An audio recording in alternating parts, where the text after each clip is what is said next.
let me also say I have read Mr. Howard's some of his books, and I would say to you, Philip, that one of the things that I have taken up on, the concept of life without lawyers, I recall that idea, and I have to tell you that I contributed to that notion.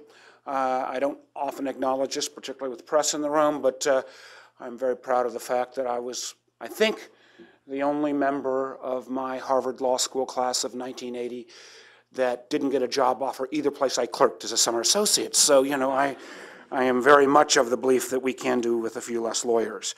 The theme of this panel this morning, and I'm going to go through 3 or 4 specific suggestions. I'm looking forward to the conversation with the moderators and you, is, you know, does the government need a spring cleaning? And I give an unequivocal yes to that comment. And while I've only been in the Senate for 3 years, there are 3 or 4 areas where I've tried to dig in a bit. This will also be a wonderful panel in that, at least initially, it won't be around debt and deficit where I've tried to do my most work. But there are 3 or 4 areas that I think lend, initiatives that lend itself towards this topic. Let me start with an area.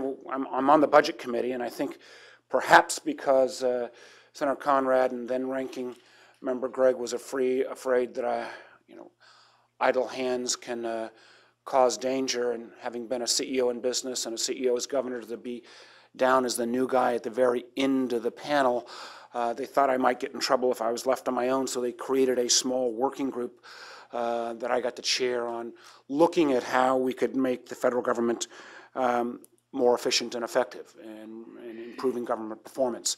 An area that is ripe. I see my good friend Jim Cooper here, ripe with opportunity.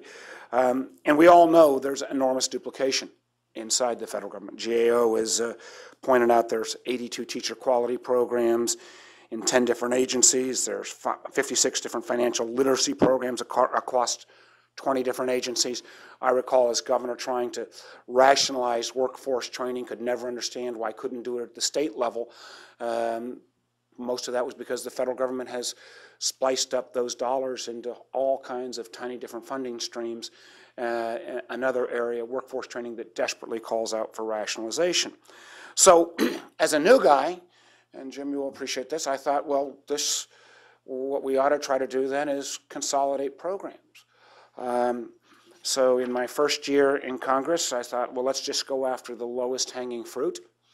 Go back and look at the OMB lists of those programs that OMB had identified for termination, and I thought, let's even dig down a little bit deeper, make this less controversial, and let's look at those programs that both the Bush administration and the Obama administration had concurred on, so that we could take out partisanship.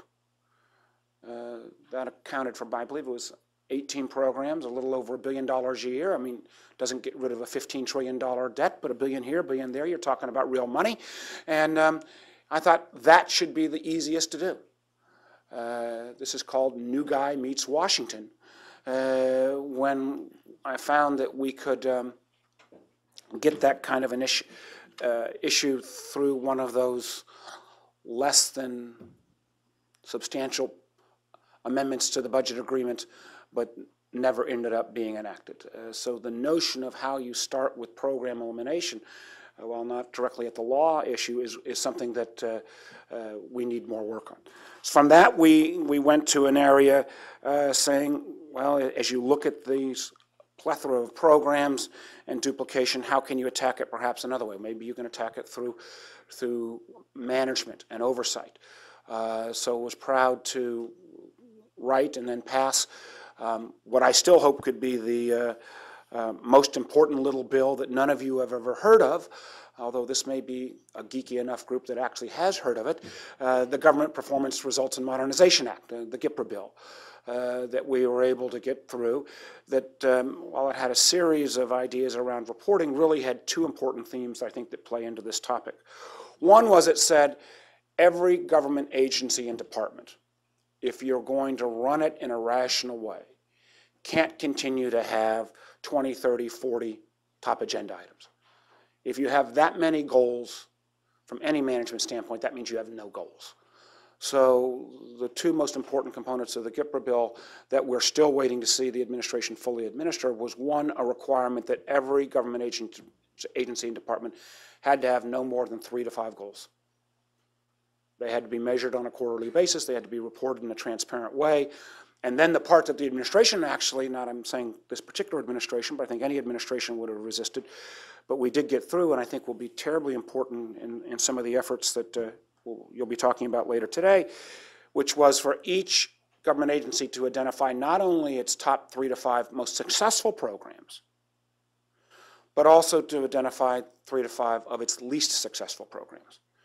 One of the things we never do in government is everybody likes to talk about their success stories. Nobody wants to talk about those areas where we're underperforming that could actually be targeted for elimination or combination. And when, again, my particular passion, how we grapple with the $15 trillion debt overhang, we are going to have to be doing a lot of that if we are to kind of get our balance sheet back in order. And we are waiting now this spring with this budget cycle to see whether the administration actually comes forward in a way that identifies those underperforming programs. Another area that I think is ripe for at least the sentiment that Common Good expresses is the areas of regulation, where we have been working for a year, and hopefully we'll have what I hope could be a framework for bipartisan regulatory reform coming up within the next 2 months. I know, as Howard has said, let's look at the review of laws on a regular basis. The interesting thing is many laws have a sunset provision in them right now. Of course, that never comes to pass. What we've looked at more is on the regulatory standpoint. Clearly, regulations are an issue that has attracted some political attention right now. We see the House pass on a regular basis something that in the quote-unquote job-killing regulatory overburden. I think at times that may be a bit of an overstatement, but there is truth, and I don't think it's necessarily the fault by any means of the Obama administration, but there is the fact that regulations have continued to accumulate year over year, administration after administration, and there's never been an organized, orderly process to look back and clean out some of the regulatory burden. Well, we talked with some folks in this room, others around the country, but also looked at what was going on elsewhere around the world. And actually, the Brits are much in front of us in terms of regulatory reform. So we're putting together legislation that beyond a series of other items, and recognizing we need to get to the panel, touches on 2 items that I'd love to have the group's comments and questions on. One is on that notion of how you clean out the kind of regulatory underbrush, how you try to eliminate regulations that have outlived its usefulness, and how do you try to get into the head of regulators to change the incentives? Right now, within the regulatory framework in our country, there is no incentive for any regulatory agency to go and look back and eliminate. There's only a forward-looking, matter of fact, agencies and regulators are actually incented to add more regulations, because if you add more regulations, that usually results in more staff and more power and more juice. There's no look-back provision. So what we've come up with is a relatively simple concept, although the devil's in the details, of regulatory pay-go. The basic framework being that if you add a new regulation after you do an appropriate cost-benefit analysis and you decide the agency, this is in the public purpose, as you add that regulation, you actually have to take one away of equal size and shape. Now, on a one-for-one basis, it gets a little difficult. We're looking at a slightly varied formula, but what this does is it does put an incentive on the agency, both in drafting the regulation, to think, is there a way you can get 90% of the value for 30% of the cost as opposed to 95% of the value for 100% of the cost, and do this kind of forcing of a trade-off. And before people say, well, that sounds good, regulatory pay-go is a great slogan, but could it never be implemented? The Brits have actually done it. They call it one in, one out. We now have about 2 years' worth of history on that, both under the Labor government and under the Conservative government, so it doesn't fall kind of on the ideological line. And we think this concept bears some examination here in the United States. And then finally, combining with that, one of the things as I dug more and more into the regulatory area, I found a fascinating little secret, is that on the regulatory front, there is never any ex parte post-regulation review of whether a regulation that's put in place actually ever accomplishes its goal. Safety regulation, environmental regulation, you name it, we all kind of conceptually, and I'm not anti-regulatory across the board, I think they play important roles in our society. But there's never a look back that says, did that regulation 3 years after its implementation actually work? And combining on that, when we do the cost-benefit analysis right now, we have an enormous imbalance. We have oftentimes the regulators saying, we need to do X because it will save Y number of lives. We have business then saying, well, if you do this X, it's going to cost us $1 jillion. And there's no actual independent entity that kind of does any assessment. ORIRA is supposed to do that, but no independent entity that does any assessment of, do those benefits or do those costs actually, are they actually real? So what we are at least examining is looking at seeing if we could work within the CBO framework of creating a separate entity within CBO that would start on a relatively modest basis initially to take regulations 3 years after they're implemented and do that independent analysis of did they work, did they accomplish themselves, and start to create a body of standards that would provide that independent assessment between the regulators and industry that I think is sorely lacking. So hopefully that will stimulate a little bit of conversation, recognizing I had a much longer, more formal presentation. Let me get up here to the panel and be anxious to take the moderator's questions and questions from all of you. Again, thank you for having me.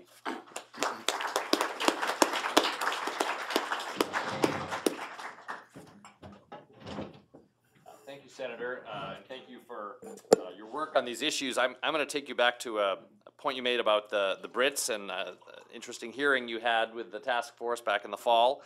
You mentioned the one in, one out procedure that they have, but also I guess I wanted to step back and ask you more generally about regulation. You've made some comments. One can think about a particular regulation, whether it becomes obsolete, whether it is working anymore. But if you step back and think about the whole of regulation or the effect of regulation as a whole on a company, where a company's accounting department, its health regulations, its environmental regulations may affect many, many parts of it. You've made some comments to say that maybe it's worth thinking about looking at this whole burden. If we may be adding one and taking one away, but is there some way government can look at the total burden and whether that total burden has either become obsolete or become so encrusted that it's affecting companies in ways that we don't think? And are there institutions in government that can get at that? You mentioned OIRA and other coordinating institutions, but given the number of committees of Congress these laws come out of, the number of agencies that the regulations come out of, is there a executive branch agency needed that would be more proactive in looking at the whole burden of regulation rather than just the obsoleteness of one place? I think it's one of those areas that is conceptually, I think, yes. The challenge is how you actually implement it. If you have a large, let's take multinational entity that has regulatory burden in environmental and safety and financial disclosure across the board, and you come to some conclusion, that the aggregate amount of regulation, impedes that entity's competitiveness in a global economy. I could see you coming to that conclusion in aggregate, but then the question becomes, okay, which area do you chop back? Do you take 5% everywhere? Do you take one particular area? I'm open to thinking that through.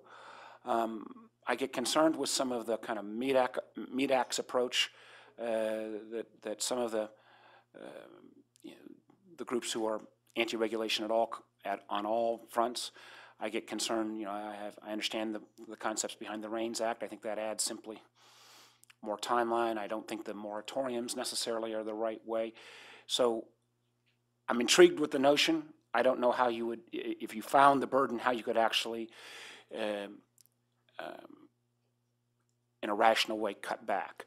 The one thing I've been also looking at is you're trying to think about strengthening ORIRA. I do believe one of the things that we need to look at is expanding ORIRA's jurisdiction to independent agencies as well as executive agencies. But I've been thinking, and again, would be curious with the group here, how do you kind of beef up ORIRA's status and, well, I'm trying to create this look-back entity at CBO, because there a way you can also beef up ORIRA's status and pre-implementation of regulations, independence. So, because you have an immediate bias, assuming if it's a Democratic administration, it's going light, if it's or going heavy, if it's a Republican administration, it's going light. How do you try to make this entity something that is trusted by both sides, regardless of the partisan affiliation of the executive? So, are there outside board? Is there an independent board that could be put in place? Is there models that we can use, for example, within defense?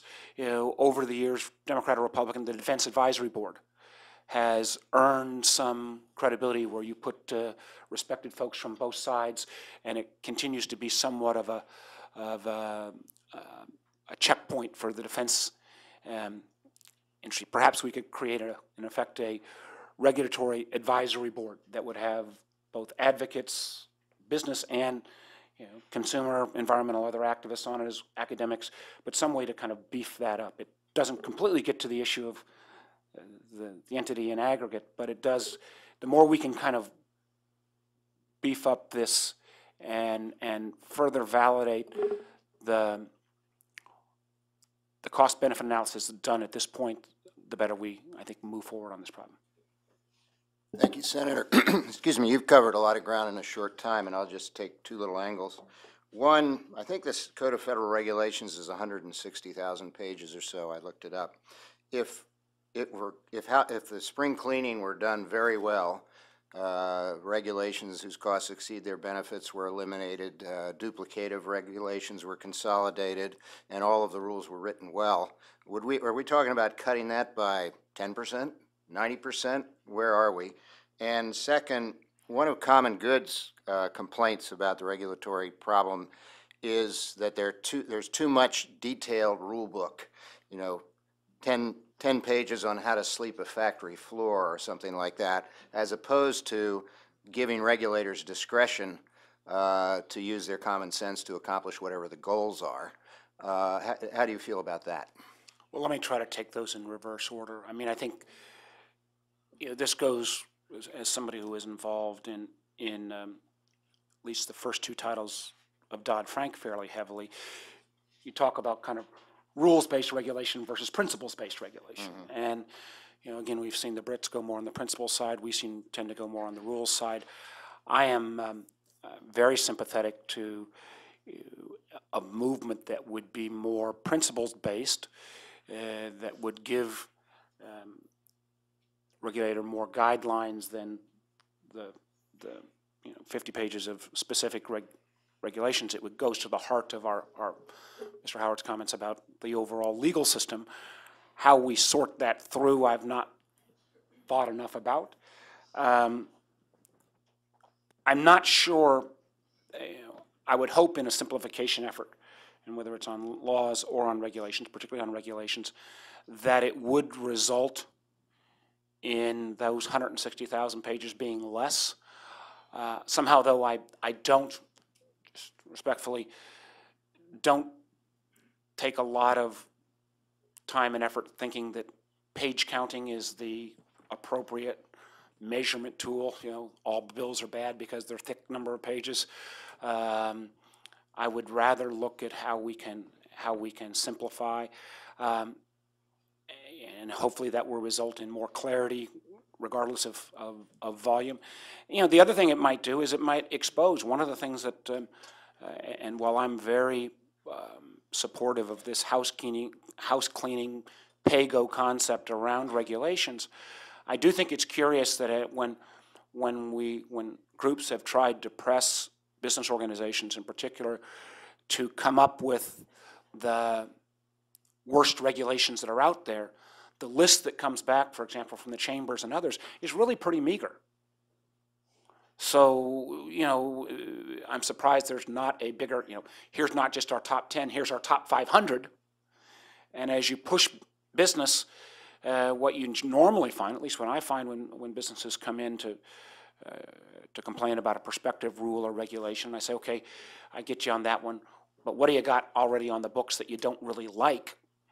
I don't normally get, I don't get a lot back. You know, so again, I think one of the things that we can learn from the Brits is that some of what they spent a lot of time was kind of on the administrative functions, how you consolidate reporting, how you kind of clean out a lot of the paperwork. And what we found in the conversations I've had with the Brits, that the most value on the pay-go concept is less the actual one-in, one-out process, but changing the incentives in the regulator's mind, thinking that, you know, right now the regulator is only incented to go large, go as big as possible, because they get in trouble if they find anything falling through the cracks. If they've got an obligation to kind of offset, that means they have to think through, and I think in a more appropriate manner, that cost-benefit analysis. I have a question about sort of the everyday cutting back of obsolete laws and regulations versus the more splashy, revolutionary type of cutting. And I think of big commissions and efforts, the Grace Commission, Reinventing Government. Your former colleague, Senator Brownback, now governor of Kansas, I think they've instituted a Department of Cutting. I don't know the exact name, but do you need something in addition to the everyday rationality of thinking and rethinking laws and regulations? Do you need something like that to spit out ideas, to shake up the public, to put them on the agenda? Or is it something that can be done more, is there a two-track process? Do you need that plus the everyday, or do you need, what are your thoughts on that? Well, great question. And I'm going to give you a muddy answer. One, going back to my experience as governor, we did a lot of this in terms of consolidation. We did a lot of this mostly geared towards efficiencies, bulk purchasing, other things more on the operational side. What I found was, particularly amongst the legislators when I was governor, everybody was attaboy on the first press announcement, but trying to maintain that focus. You know, I was pretty obsessed about it.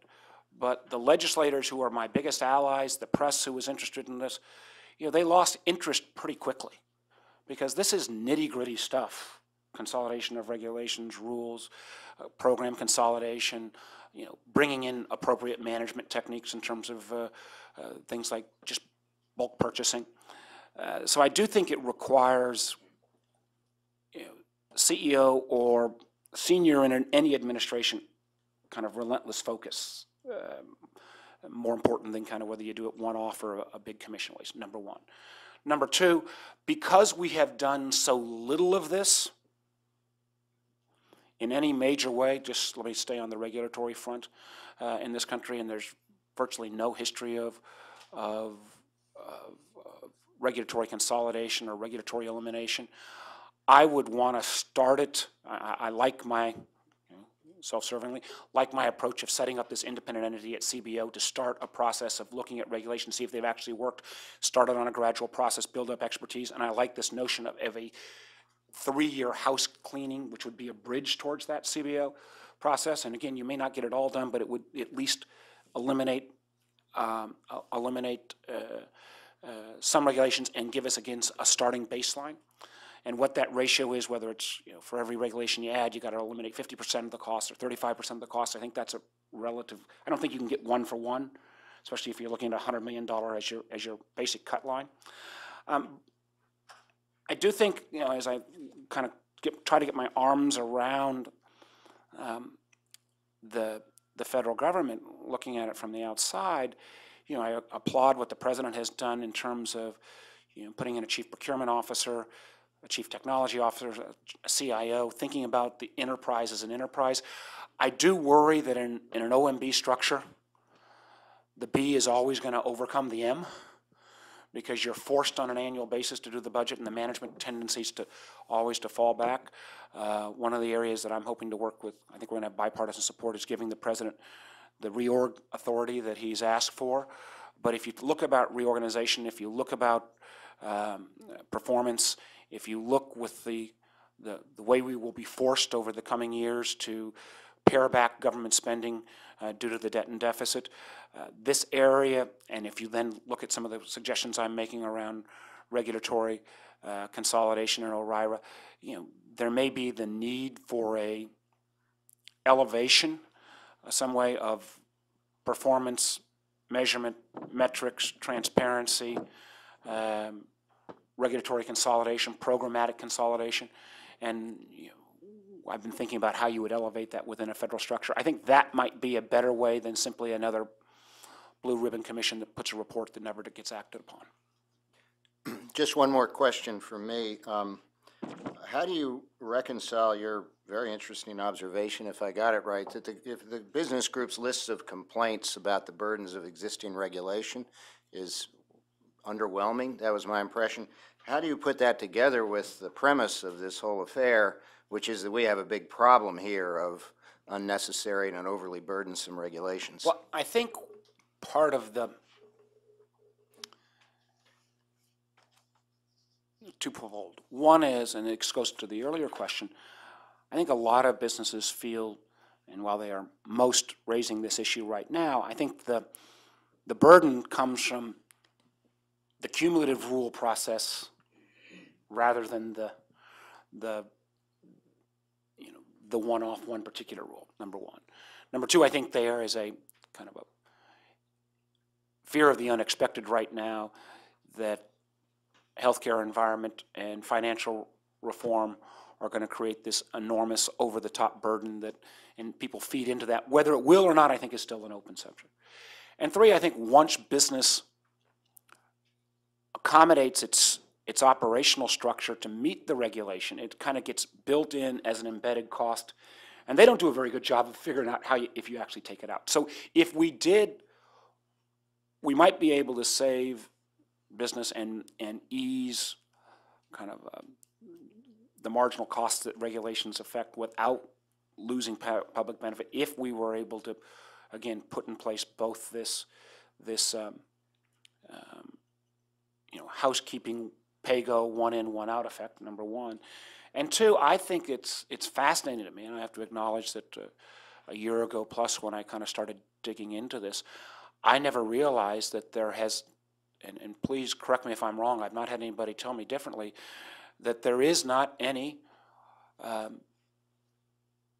independent review of any regulation, after the fact that whether it actually accomplished the public purpose that it was put in the first place. That's a pretty, you know, stunning revelation.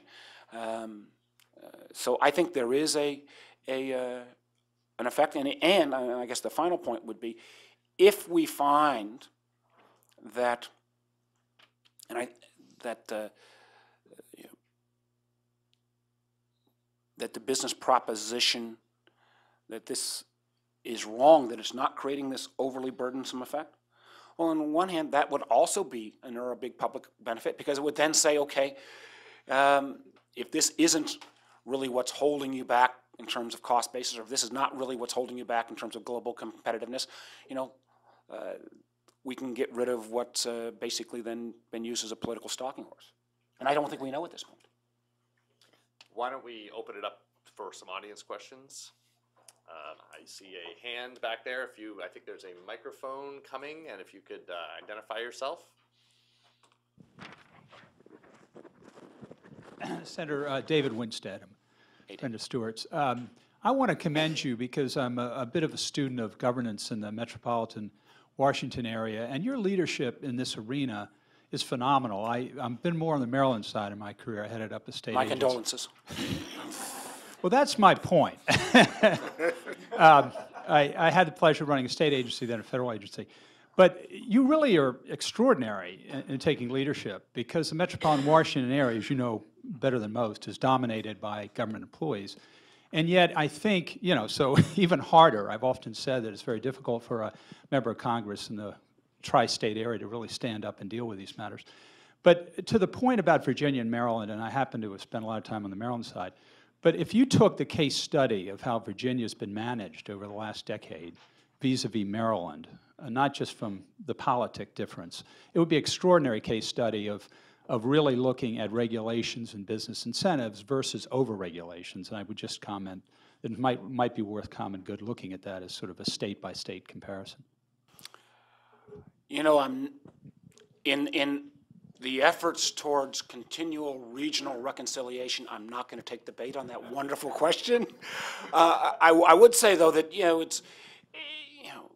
one of the things that blew my mind when I was governor was until then Governor Ehrlich and I and Tony Williams, who was mayor, met.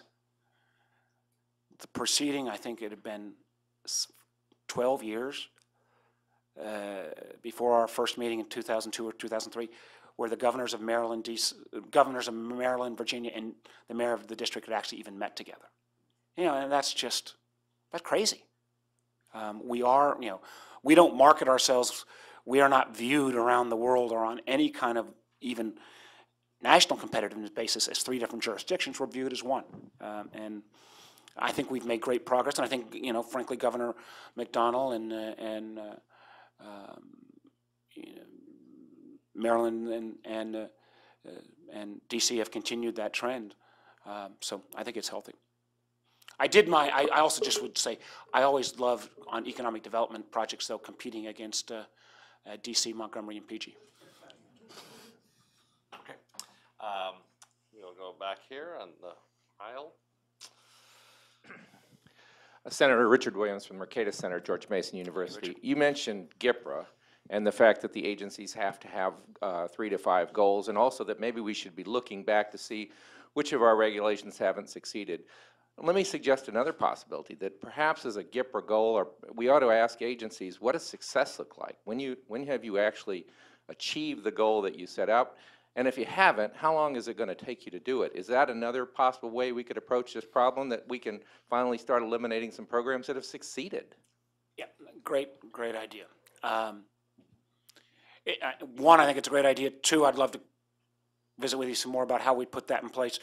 Three, what I'm finding right now, you know, because one of the things they might say is, you know, since in Congress, it's not just the agency's fault. Let's face it, it's also Congress's fault that every bill we put in more reporting requirements, we put in more studies, we put in more goals. So, you know, stop us before we do anything more. What I don't want to do, though, what I hope to do with GIPRA, and it's been challenging, and I don't think just with this administration, but with any administration, is to actually make sure they take GIPRA seriously. You know, to make sure that this doesn't just get put on the shelf, that we really do see this focusing in on, you know, 3 to 5 goals. Let me and others who have been advocates carry the water in terms of members of Congress who say, well, hold it, my goal in sub-program X over here didn't get included. Let us have that fight. But where I really think one of the most interesting parts of GIPRA is going to be, and this kind of doesn't directly get to those programs that are successful that may have outlived their usefulness, but to try to really get an agency to acknowledge which of its programs are underperforming. What are its bottom 3 to 5? Because it was a great education experience for me when I identified those, you know, 16 to 18 programs that both the Bush administration and the Obama administration put in for elimination. And I thought, well, gosh, if we can't even agree on that lowest hanging fruit, where are we ever going to find, you know, the $5 trillion that we got to take out of the revenue stream over the next 10 years, either through tax reform or entitlement reform, as well as programmatic elimination, if we're going to have a deficit under control. Go right here, on the left here.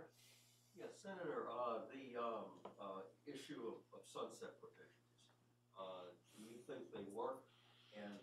And if you don't think they work, what do you think could be done to make them work? Well, my understanding, and this is an area that I don't have again, being a relative new guy, don't have a lot of experience, but as I kind of dug into this, I found we got tons of laws that have got sunset provisions in them. But I don't think they get implemented. So I would love to figure out a way to make that more real. I'm not sure, since we've had laws on the books that were supposed to sunset years and years ago, that they've never sunset,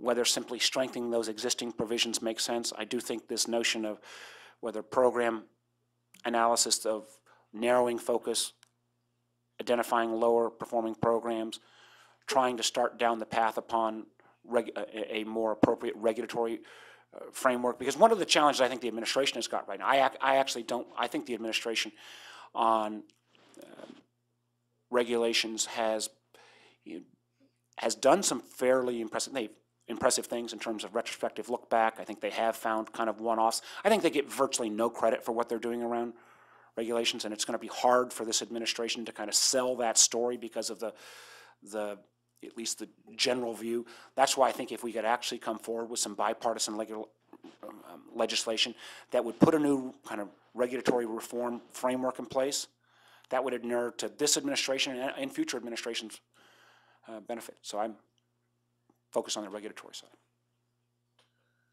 I was told by Gary Mitchell that people discriminate against people that sit in the front row, so I'm going to prove that's wrong, Gary. I think I said they should.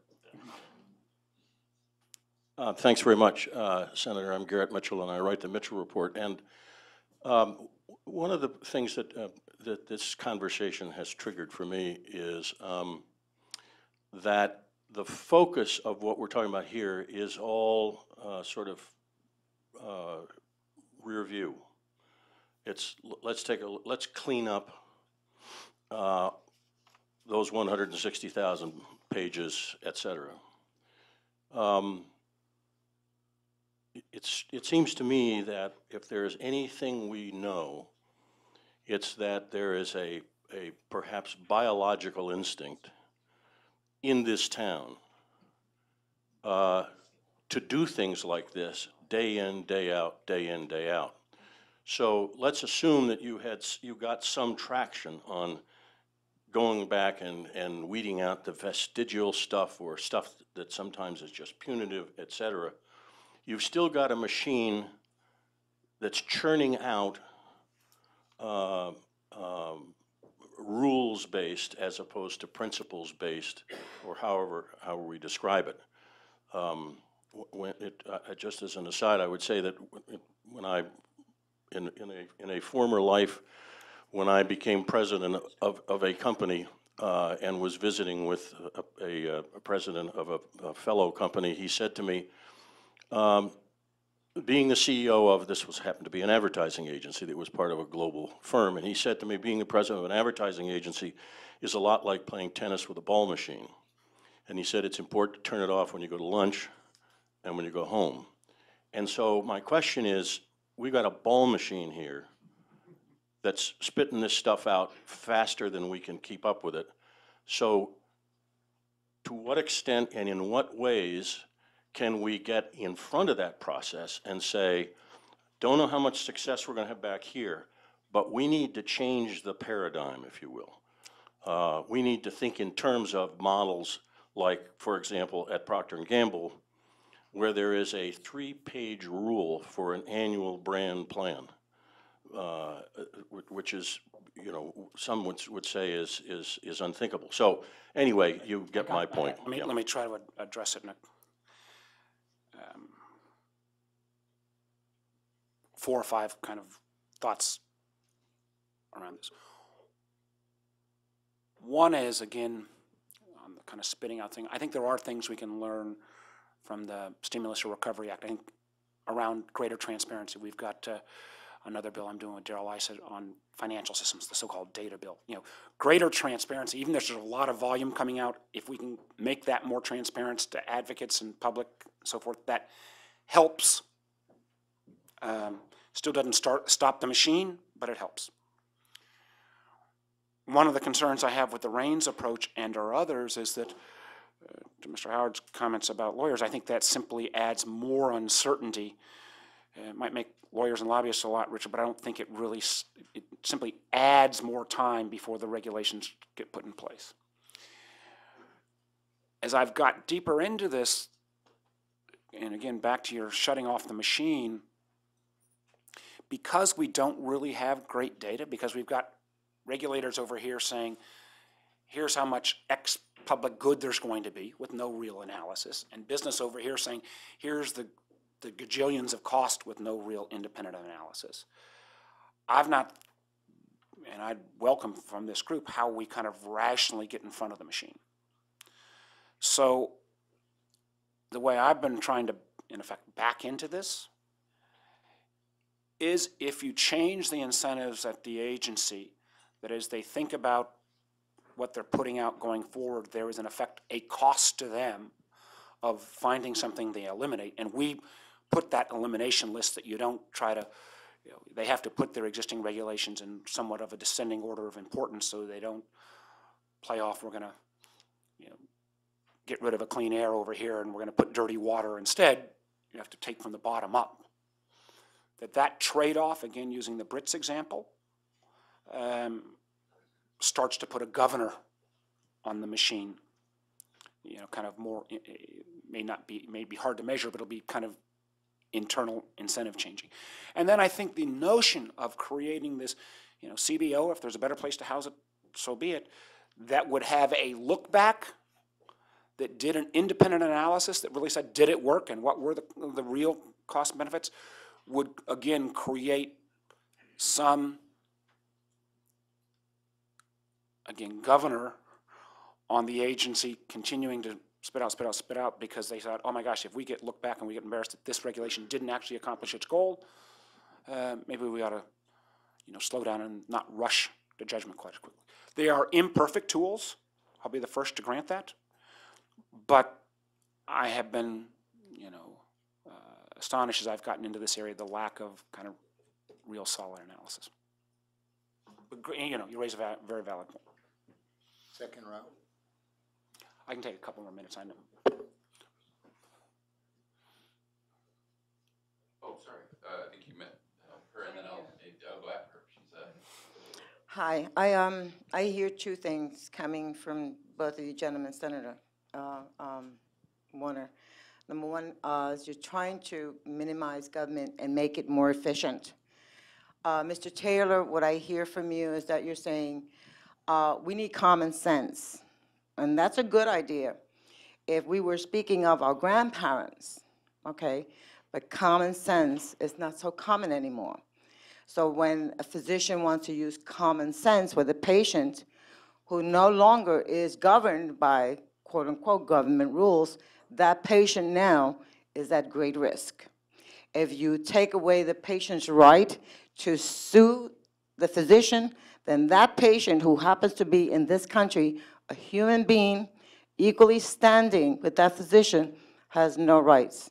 We need to be careful with common sense. We need to define common sense, and we need not to hate government regulations because I'm government. Everyone here is government. We vote our representatives in, and we invest whatever pertains to our lives and our concerns. So there has to be a balance. You can't take government, throw it out, because that's a part of us. That's what gets us through the wars. That's what decides when we go to war.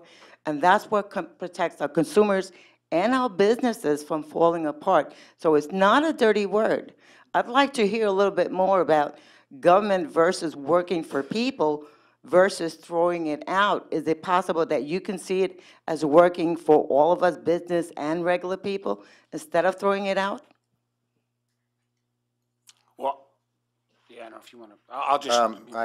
This is about what you think, not what about I think. So Well, why I don't would you just say react? that I think the notion of simplification in clarity, you know, I actually think that is a benefit not only to the entity that's being regulated, but the public that's being benefited by that regulatory framework. Trying to have a consumer know what their rights are in a clear way, not buried in 20 pages of fine print, I would argue that is a simplification role that benefits both sides of the ledger. So I don't think we should necessarily be, and I very much believe there's an appropriate, important role for a regulatory structure. I do think the notion that we have a system now that is so over-lawyered in so many ways that it's sometimes can be I think there is an undue cost of business, but I also think there is not enough benefit. You know, you shouldn't have to hire a lawyer as a consumer to figure out what your rights are. In back. My name is Don Elliott from Yale Law School. I'm an environmental lawyer and former general counsel of EPA. And I want to endorse two of your proposals, Senator, which I think would make a tremendous difference. The first is for independent cost-benefit analysis. That is actually an independent branch of government in Taiwan, the evaluation branch, and it's well worth looking at how that works. But my experience with the OMB review process is it's gradually gotten less credible because the estimates of benefits are done by the agencies and nobody really believes them. The MacGuineas Center has done numerous analyses showing how EPA successfully states, you know, thousands of lives saved for each of its rules. So I think something independent along the lines of the Congressional Budget Office would make a tremendous difference there. The second thing that, from my experience, would make a tremendous difference is the evaluation and look back on regulations. When I was in the government, that was one of the things that really struck me as bizarre. You know, we do all this analysis before we promulgate a regulation, and we never go back and look at how it's working. There are a couple of examples in the environmental area I know where we do that. By statute, we have to have a 5-year review at every Superfund site. We do something similar with National Ambient Air Quality Standards, but it would be well worth looking at some of those exceptional models to see whether or not it's made a difference. My impression with Superfund sites is it's made a great deal of difference, is that we go back in, we discover that a remedy is not working, so we don't keep doing it. Or we discover that it has worked, or we discover it isn't working, and we make changes. So I do think that in general, we don't do that, but there are a couple of isolated instances where we do, and it makes a big difference. Well, thank you for your comment. And this, Amy, raise your hand over here. I mean, I would people who are interested in this area, welcome your advice and counsel. I mean, it's easy to kind of get I loved a year ago when I first started floating regulatory pay-go. Got some attention, easy concept to explain at a cocktail party. You know, getting through the details of it has taken a lot longer. You've got ideas I'd be happy to have, but they are both the look-back provision and the independence provision helps, but they are, as I mentioned here, retrospective. You know, how do you, on the front end, I don't want to, again, add a whole new layer, but on the front end, how do you kind of beef up ORIRA's status and try to make it, recognizing that it's an independent, an executive agency appointed by whoever happens to be the president at the time, give it some juice so it gets viewed as a little bit more of that independent entity on the front end. And I would welcome, again, comments on how we could do that. We've had everything from elevating its status within the federal government. I'm intrigued with the idea of some kind of, you know, outside board that goes beyond a single administration that has both kind of the consumer, environmental, you know, business, academic side. You know, defense advice, you know, in the defense area, I'm on the Intel committee.